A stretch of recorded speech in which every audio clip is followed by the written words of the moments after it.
Hi Cancer, this is Jav. Welcome po sa ating channel. By the way, Cancer, this is your weekly Gabay Tarot reading from March 5 to 8, 2026. Gamitin ng reading na ito bilang kabayin lamang tandaan, Cancer. Ito po ay general reading.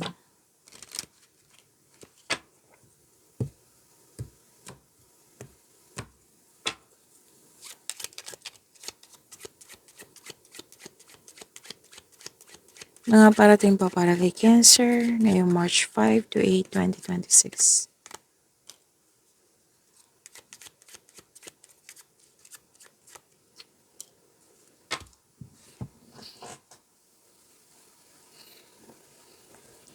Okay, Cancer, love is blooming. May nakita ko ditong happiness, affection, attraction, love is blooming, yes, ligawan, more on positive energy na magbibigay ito ng positive energy sa'yo. This is emotional situation involving feelings. At may dito usapin na like, itong taong tong mahal na mahal ko. Yan. Itong bagay na ito, importante to sa akin. Mahal na mahal ko to. Like, itong posisyon ko, mahal na mahal ko talaga to. Yan. So, may attraction ako nakikita dito. Pwede din may nagustuhan ka na ngayon or may nagkagusto sa iyo ngayon. Hindi lang to sa buhay ng pag-ibig, kundi may nakita rin ako sa inyong career and money. Like, may mangyayaring growth and expansion. May promotion din ako nakikita dito na pagtaas ng kita, sweldo, allowance, or ng iyong posisyon.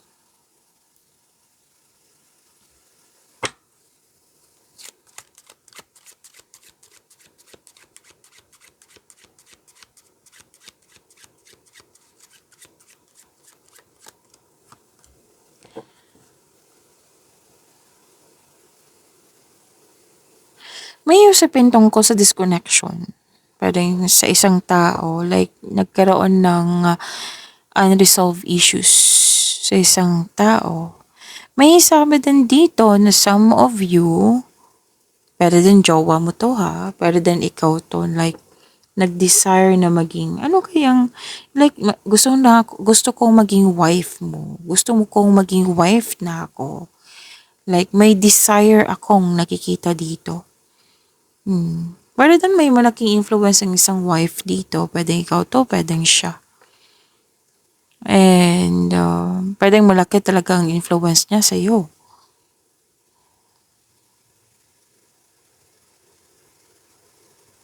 Okay, may dito may married woman dito. Like, pwede din na isang babae na nagkaroon ng long-term relationship.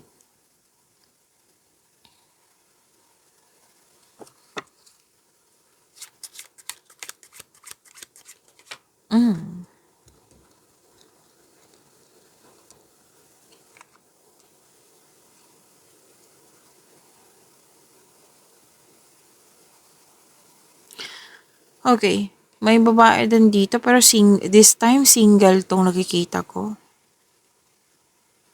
Pwede din naman lalaki, single po. Single po yung nakikita ko dito. Na pwedeng naging obedient siya sa iyo ngayon. Or too submissive in some situation. May usapin tungkol sa domestic matters.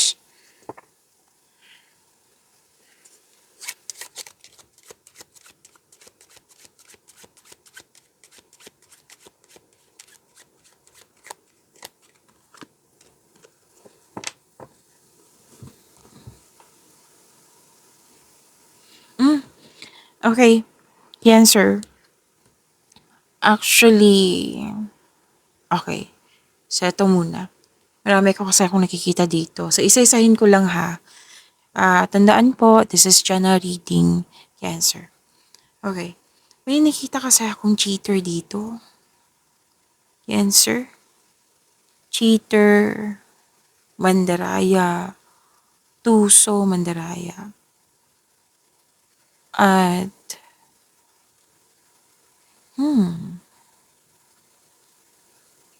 may magnanakaw din ako nakikita dito.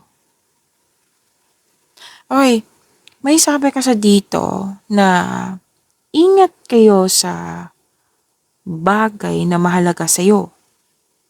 Pwedeng bagay to pwede din na agawin yung jowa. Okay. So ngayon, kung kailan nyo ito napanood, ingatan nyo mo yung mga valuable things dyan. Like for example, so may may sasabihin ako. Baka makatulong. Okay? Like panyo. Panyo na mahalaga sa'yo. Na nakatitig ka lang for seconds. Like wala kang iniisip. Itago mo siya nang mabuti. Baka ma-misplace mo yan. Okay? Baka makatulong lang po. Pwede din nangyari na to. Na sana hindi, di ba? At ingat din kayo sa mga nag-o-offer ngayon Cancer. Alamin mo, mararamdaman mo yan makakonfuse ka niyan Like, there's something wrong. Like, bakit kinakabahan ako? Or bakit unease ako ngayon? Like, question yourself. Teka, baka ito na yon na kailangan mag-ingat. So, ingat din sa mga nag-offer sa'yo na kailangan investigate muna. Wag mo munang tanggapin. Whether sa personal life ba to, sa career, money, love, and romance, kung ano man to na ino-offer sa'yo. Okay? Kasi mukhang may, like for example, yung investment, di ba, pera yan. So, better, like for example, yung kaibigan mo, anong tawag dito, offer sa'yo ng investment. Like, magbibigay ka ng pera. Ano ba yung mga common natin example nito para maintindihan ng mabuti? Let's say, yung kaibigan mo, hindi mo siya masyadong kilala kung paano siya humawak ng negosyo or pera. Pero kaibigan mo siya, long time, okay? Mararamdaman mo yan kasi hindi ka comfortable, parang there's something off, yan. So, better, now, alam mo na may lumabas sa cards mo na ganyan, mag-ingat, investigate. Kung gusto mo magtiwala sa kanya kasi kaibigan mo, then ikaw po yung masusunod. Okay? And, basta po, alamin mo, kaibigan mo siya, tapos alamin mo kung paano siya humawak ng pera. Kasi investment, diba? Offer. Remember, this is example lang po. Basta, may gusto siyang kunin sa'yo kasi investment So, be careful. And huwag kayo mag-spend time sa mga taong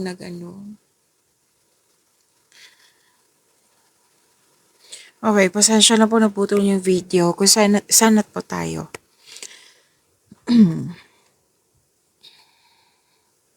Huwag po daw kayo mag-spend time sa mga taong na like energy vampire. Like for example na andyan lang siya, yung presence niya, pero hindi mo siya kausap. Basta nadadrain ka na, like feeling pagod ka na. Okay? Huwag kayo mag-spend time sa taong ganyan kasi kinukuha niya yung peace of mind mo Pwedeng ginugulo ka talaga niya. Ginugulo yung mga ideas mo. Yan, spending time with someone who drains you.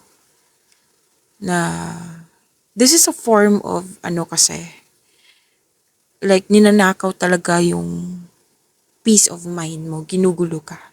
Yan. And,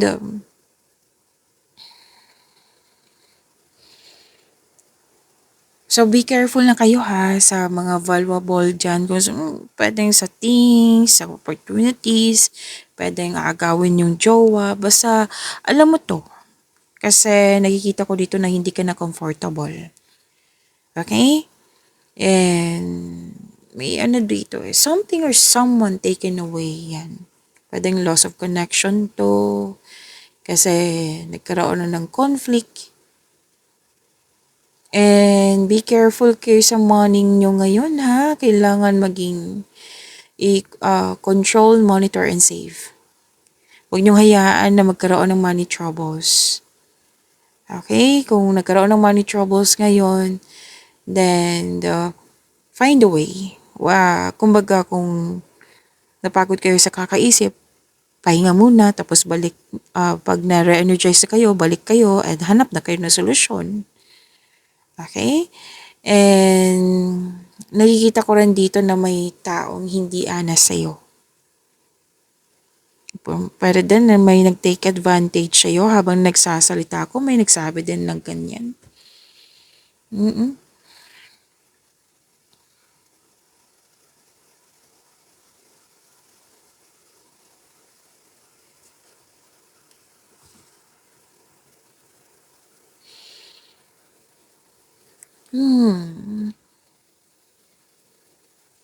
Nako.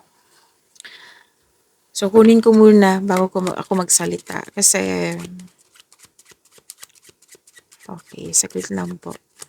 Gusto ko lang tingnan. Okay. Cancer, pay attention. At least alam mo to. Diba? At least alam mo na. Oh. Kasi I believe magkakaroon na siya ng clarity kasi lumabas dito sa cards mo. Hindi ibig sabihin na sinasabi ko to na kailangan na sinasabi ko to na dapat ma-disappoint ka. No. Sinasabi ko to sinasabi ko kasi lumabas sa cards mo. Lumabas to sa cards mo kasi gusto ng cards mo na mag-ingat ka. Okay? Kasi sunod-sunod eh. Sunod-sunod ng sinasabi dito. Yes, sir. Pay attention. May tao talaga may gustong kunin sa'yo. Oh, baka may magtanong dyan na, anong kunin niya, Miss Jav? Oh, sinabi ko kanina. Pwedeng opportunity. Pwedeng yung mga valuable dyan. Like pera. Pwede din na gawin yung jowa. Basta may something na iba sa importante sa'yo. So, sana hindi ako nahuli ha. Kasi may sinabi talaga dito na pwedeng may nakita nga ako dito. Ginagaya yung ideas mo, strategy mo. May nakita rin ako ditong like for example, patok sa masa yung negosyo mo at ginaya ng kakilala mo na walang paalam or talagang kinaya. Yan. So, example yan ha. Basta may rivalry, tuso, mandaraya. Sabihin ko na.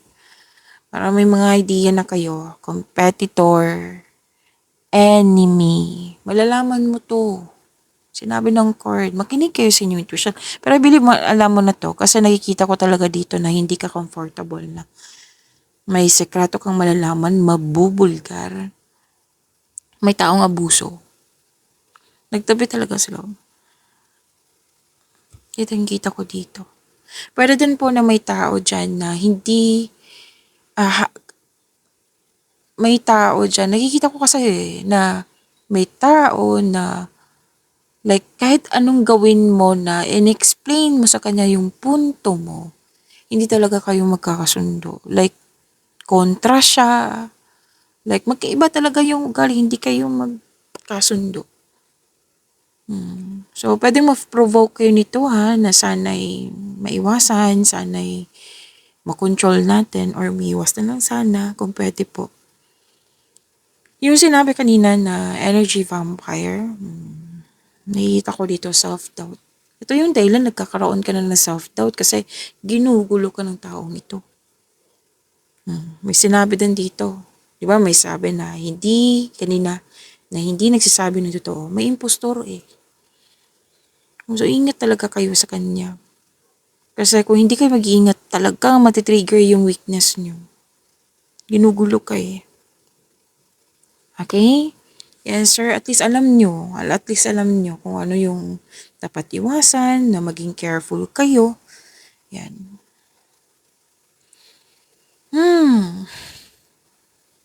Ang dami yung mensahe, Cancer.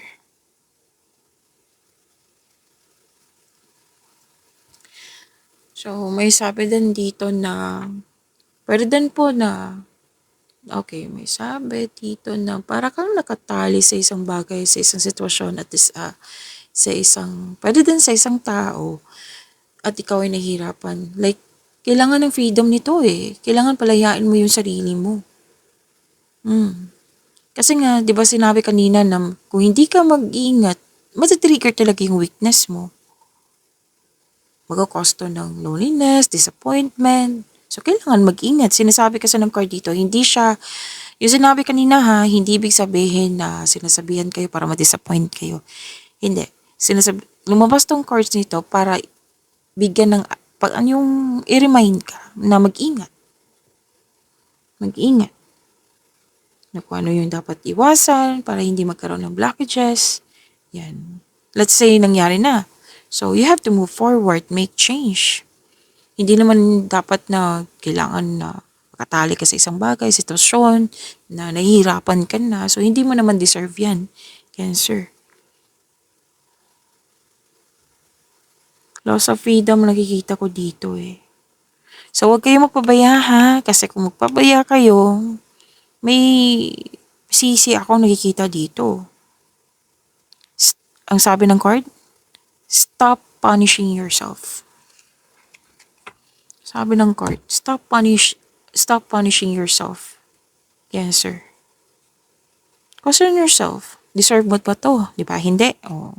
You have to move forward, make change, put limitation kung pwede po. Kung hindi man siya maiwasan, kung tao to ha, kung hindi man siya maiwasan, then put limitation. Huwag ka magpa-apekto sana. Mag-focus ka sa kung ano yung makakapagbigay ng growth sa inyo. Kumbaga, focus kayo sa makontrol nyo in order to find peace. Let go mo na po ang hindi makontrol. Meron kang unable to express yourself dito. You need help. You need may kausap. Kausapin mo yung mentor mo kung pwede, kung gusto mo.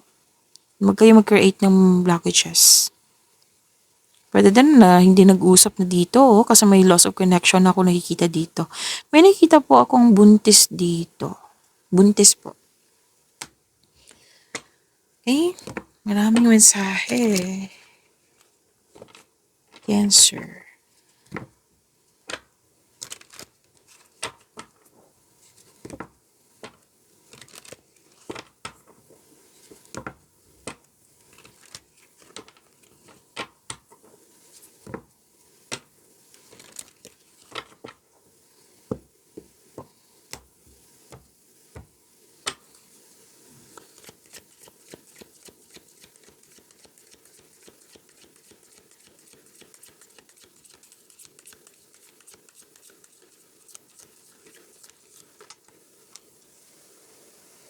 This is your energy.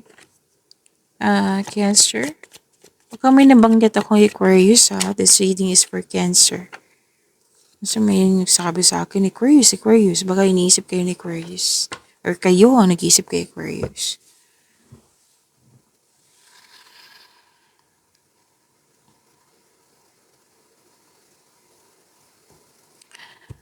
Okay, Cancer, maraming salamat po sa mga hindi nag-skip ng ads.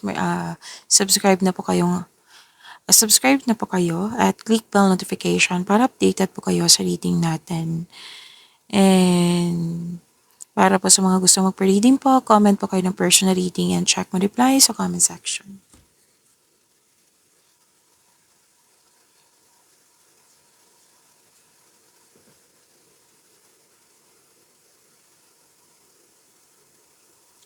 Okay, may pag-asa. Cancer, may pag-asa. May pag-asa kang madama maging positibo at gumawa ng paraan. Oh, ang sabi kasi dito na this card offers hope and guidance. Kung nahihirapan ka ngayon, have faith that your luck is about to change for the better. Magkakaroon po ng change for the better. Basta have faith. Oo, na maaari din inspired ka to create beauty and style in your home. Pwede din nag-general cleaning kayo. Pwede na renovate or nagpatayo ng bahay na change ng bedsheet. Yan, may nakita kong ganyan. And sa mga nawalan ng pag-asa dito, sinabi ng yung card na all your dreams are coming true. Nakikita ko naman dito na you're healing from the past and feeling hopeful for the future.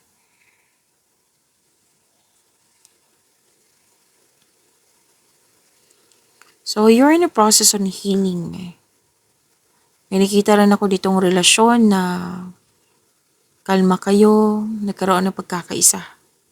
May money luck dito oh, money luck, L-U-C-K. And some of you, mag-change career. Pwedeng negosyo to.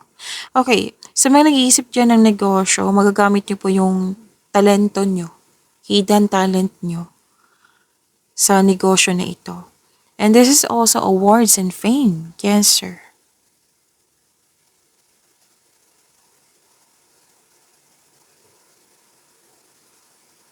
May sabi din dito, malaking influence ng single parent dito. Pwedeng ikaw to, pwedeng siya.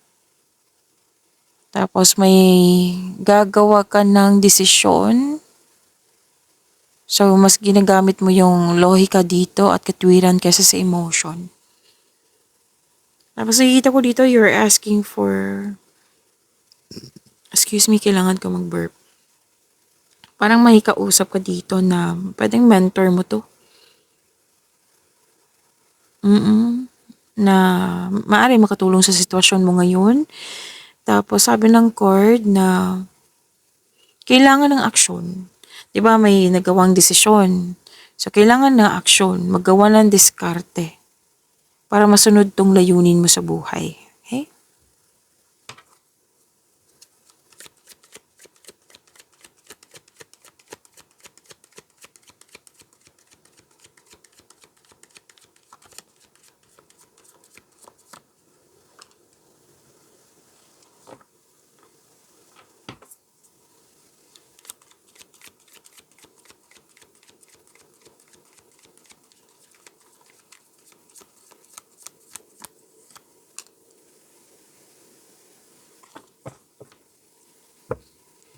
Sa career and money niyo po,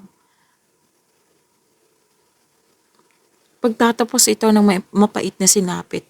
Kumbaga, sobra ka nasaktan sa nakaraan, tapos ngayon babangon ka na like the rising phoenix, Cancer. At sabi din dito na this is nagaganap ang pagbabago kasi may pagtanggap.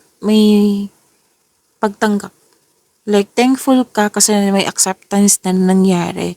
Kasi nagbibigay ito ng kapayapaan sa iyo. Mawawala na yung mga blockages po. Yung mga hadlang, mawawala na po. Kumaga, over na. And may parating na biyayan. Di ba, may natapos. Sa pagtatapos na ito, may parating na biyayan na magbibigay daan ng mas maunlad na panahon.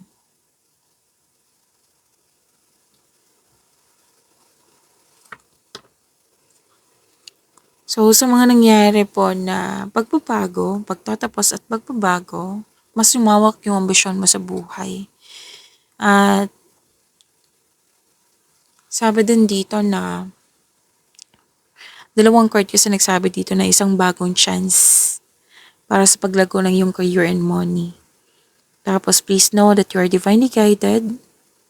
Pwedeng may teamwork kasi ako nakikita dito or business partnership to, or may magbigay ng puhunan sa iyo or may magbigay ng tulong sa iyo. Pwedeng puhunan, pwedeng tulong like ideas,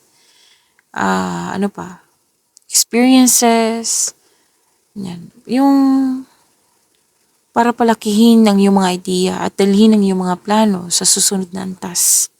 So, ipagpatuloy niyo pong makinig sa inyong intuition kasi it will guide you sa isang malaking desisyon.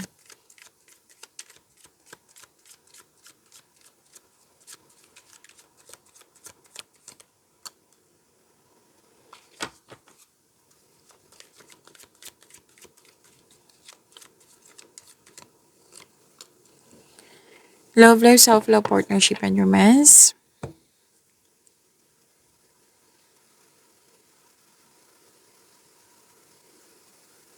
Okay.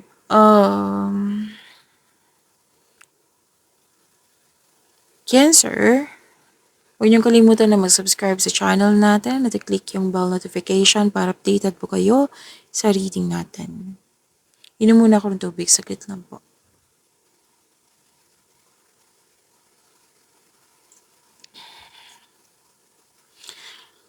Lahat kayo nag-manifest na magkaroon ng wonderful relationship. Single ka man, marelasyon sa buhay mag-asawa. Ma-manifest po ito. Basta pay attention lang kayo sa pagbalanse sa inyong emotion, with your thoughts, while remaining grounded and passionate para ma-attract mo yung green flag na tao. And,